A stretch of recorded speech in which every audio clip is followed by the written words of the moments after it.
ದೇವರು ಮತ್ತು ಪ್ರಪಂಚ ಇವೆರಡನ್ನು ಹೇಗೆ ರಾಜಿ ಮಾಡಲು ಸಾಧ್ಯ? ಬಡಗಿಯ ಹೆಂಡತಿಯನ್ನು ನೋಡಿ, ಅವಳು ಅಷ್ಟೊಂದು ಕೆಲಸದಲ್ಲಿ ನಿರತಳಾಗಿರುವರು. ಒಂದು ಕೈಯಿಂದ ಯಾತದ ಕೆಳಗಿರುವ ಅವಲಕ್ಕಿಯನ್ನು ಕೆದಕುತ್ತಿರುವಳು, ಮತ್ತೊಂದು ಕೈಯಿಂದ ಮಗುವಿಗೆ ಹಾಲನ್ನೂ ಕೊಡುತ್ತಿರುವಳು. ಅದೇ ಕಾಲದಲ್ಲಿ ಯಾರಾದರೂ ಅವಲಕ್ಕಿ ಕೊಳ್ಳಲು ಬಂದರೆ ಅವರೊಂದಿಗೆ ವ್ಯಾಪಾರ ಮಾಡುವಳು. ಇಷ್ಟೊಂದು ಕೆಲಸದಲ್ಲಿ ನಿರತಳಾಗಿದ್ದರೂ ಅವಳ ಮನಸ್ಸೆಲ್ಲ ಎಲ್ಲಿ ಯಾತ ಕೈಮೇಲೆ ಬಿದ್ದು ಗಾಯವಾಗುವುದು ಎನ್ನುವುದರ ಮೇಲಿದೆ. ಆದ ಕಾರಣ ಪ್ರಪಂಚದಲ್ಲಿರಿ, ಆದರೆ ಯಾವಾಗಲೂ ದೇವರನ್ನು ಜ್ಞಾಪಕದಲ್ಲಿಟ್ಟುಕೊಳ್ಳಿ. ಅವನನ್ನು ಬಿಟ್ಟು ಅಡ್ಡದಾರಿಯನ್ನು ಹಿಡಿಯಬೇಡಿ. ಹುಡುಗನು ಕಂಬವನ್ನು ಹಿಡಿದುಕೊಂಡು ತಾನು ಬೀಳುತ್ತೇನೆಂಬ ಅಂಜಿಕೆಯಿಲ್ಲದೆ ಹೇಗೆ ವೇಗವಾಗಿ ತಿರುಗುತ್ತಾನೆಯೋ ಹಾಗೆಯೇ ನಿಮ್ಮ ಮನಸ್ಸನ್ನೆಲ್ಲ ದೇವರ ಮೇಲಿಟ್ಟು ನಿಮ್ಮ ಪ್ರಾಪಂಚಿಕ ಕೆಲಸಗಳನ್ನು ಮಾಡಿ ನೀವು ಅಪಾಯದಿಂದ ಪಾರಾಗುವಿರಿ.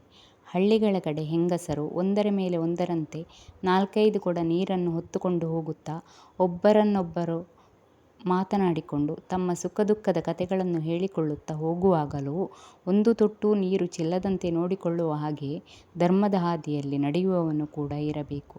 ಅವನು ಎಂತಹ ಸ್ಥಿತಿಯಲ್ಲಿದ್ದರೂ ಧರ್ಮದಿಂದ ದೂರವಾಗದಂತೆ ಜೋಪಾನವಾಗಿರಬೇಕು. ಜಾರೆ ಮನೆ ಕೆಲಸದಲ್ಲಿ ನಿರತಳಾಗಿದ್ದರೂ ಯಾವಾಗಲೂ ಜಾರನನ್ನು ನೆನೆಯುವಂತೆಯೇ, ಎಲೈ ಗೃಹಸ್ಥರೇ, ನಿಮ್ಮ ಪ್ರಪಂಚದ ಕಾರ್ಯಗಳನ್ನು ಮಾಡಿ, ಆದರೆ ನಿಮ್ಮ ಮನಸ್ಸು ಯಾವಾಗಲೂ ದೇವರ ಮೇಲೆ ಇಡಿ.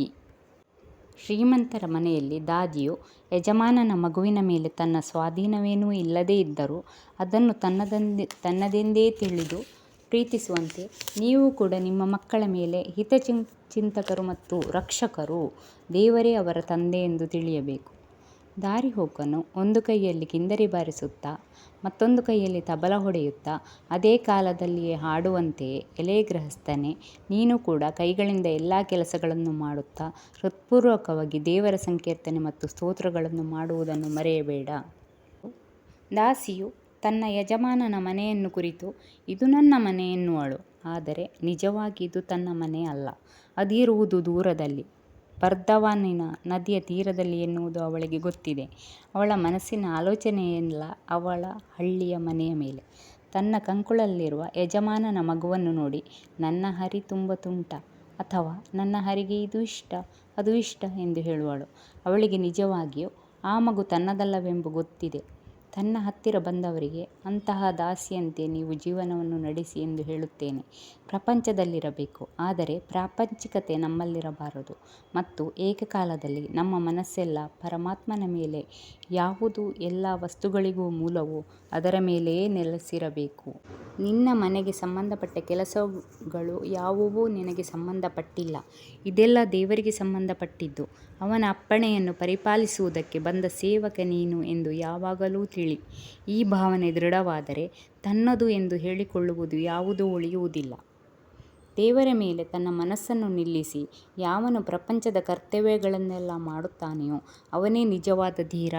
2 ಮಣ ಹೊರೆಯನ್ನು ತಲೆಯ ಮೇಲೆ ಹೊತ್ತುಕೊಂಡು ಹೋಗುತ್ತಿರುವಾಗ ದಾರಿಯಲ್ಲಿ ಬರುವ ಮದುವೆಯ ಮೆರವಣಿಗೆಯನ್ನು ನಿಂತು ನೋಡಬೇಕಾದರೆ ತುಂಬ ಬಲಶಾಲಿಗಳಿಗಲ್ಲದೆ ಅನ್ಯರಿಗೆ ಸಾಧ್ಯವಿಲ್ಲ. ಪ್ರಪಂಚದಲ್ಲಿದ್ದು ಮೋಕ್ಷವನ್ನು ಪಡೆಯಲು ಯತ್ನಿಸುವವರು ಕೋಟೆಯ ಹಿಂದೆ ನಿಂತುಕೊಂಡು ಕಾದಾಡುವ ಯೋಧರಂತೆ, ದೇವರನ್ನು ಹುಡುಕುವುದಕ್ಕಾಗಿ ಎಲ್ಲವನ್ನೂ ತ್ಯಜಿಸಿದ ಸನ್ಯಾಸಿಗಳಾದರೂ ಅಡಚಣೆ ಇಲ್ಲದ ಮೈದಾನದಲ್ಲಿ ನಿಂತು ಕಾಯುವ ಯೋಧರಂತೆ. ಶತ್ರುವಿನೊಂದಿಗೆ ಕಾದಾಡುವುದಕ್ಕೆ ಮುಂಚೆ ತಮ್ಮ ಕೋಟೆಯಲ್ಲೇ ಯುದ್ಧ ಮಾಡುವುದನ್ನು ಕಲಿತುಕೊಳ್ಳುವುದು. ನಿಜವಾದ ಶತ್ರುವಿನೊಂದಿಗೆ ಹೋರಾಡುವಾಗ ಇರುವ ಕಷ್ಟಗಳು ಅವರಿಗೆ ಇರುವುದಿಲ್ಲ. ಆದ ಕಾರಣವೇ ಸನ್ಯಾಸಿ ಜೀವನದ ಕಠೋರ ನಿಯಮಗಳನ್ನು ಸ್ವೀಕರಿಸುವುದಕ್ಕೆ ಮುಂಚೆ ಗೃಹಸ್ಥಾಶ್ರಮದಲ್ಲಿರುವ ಅವಕಾಶವನ್ನು ನಿಮ್ಮ ಆಧ್ಯಾತ್ಮಿಕ ಉನ್ನತಿಗೆ ಉಪಯೋಗಿಸಿಕೊಳ್ಳಿರಿ. ಕಣ್ಣಮುಚ್ಚಾಲೆ ಆಟದಲ್ಲಿ ಆಡುವವನು ಅಜ್ಜಿಯನ್ನು ಮುಟ್ಟಿದ ಮೇಲೆ ಹಿಡಿಯುವವನು ಅವನನ್ನು ಎಂದೆಂದಿಗೂ ಕಳ್ಳನನ್ನಾಗಿ ಮಾಡಲಾರ. ಇದರಂತೆಯೇ ದೇವರನ್ನು ಒಮ್ಮೆ ನಾವು ನೋಡಿದ ಮೇಲೆ ಪ್ರಪಂಚದ ಬಂಧನಗಳಿಗೆ ಒಳಗಾಗುವುದಿಲ್ಲ. ಅಜ್ಜಿಯನ್ನು ಮುಟ್ಟಿದವನು ತನ್ನ ಇಚ್ಛೆ ಬಂದ ಕಡೆ ಮತ್ತೊಬ್ಬರಿಂದ ಹಿಂಬಾಲಿಸಲ್ಪಡದೆ ಕಳ್ಳನಾಗದೆ ಹೇಗೆ ಹೋಗಬಹುದೋ ಹಾಗೆಯೇ ಪ್ರಪಂಚದ ಆಳದಲ್ಲಿ ಒಮ್ಮೆ ದೇವರ ಪಾದಕಮಲಗಳನ್ನು ಮುಟ್ಟಿದವನಿಗೆ ಭಯವಿಲ್ಲ. ಅವನು ಎಲ್ಲ ಆಸೆ ಆತಂಕಗಳಿಂದ ಮುಕ್ತನಾಗುವನು.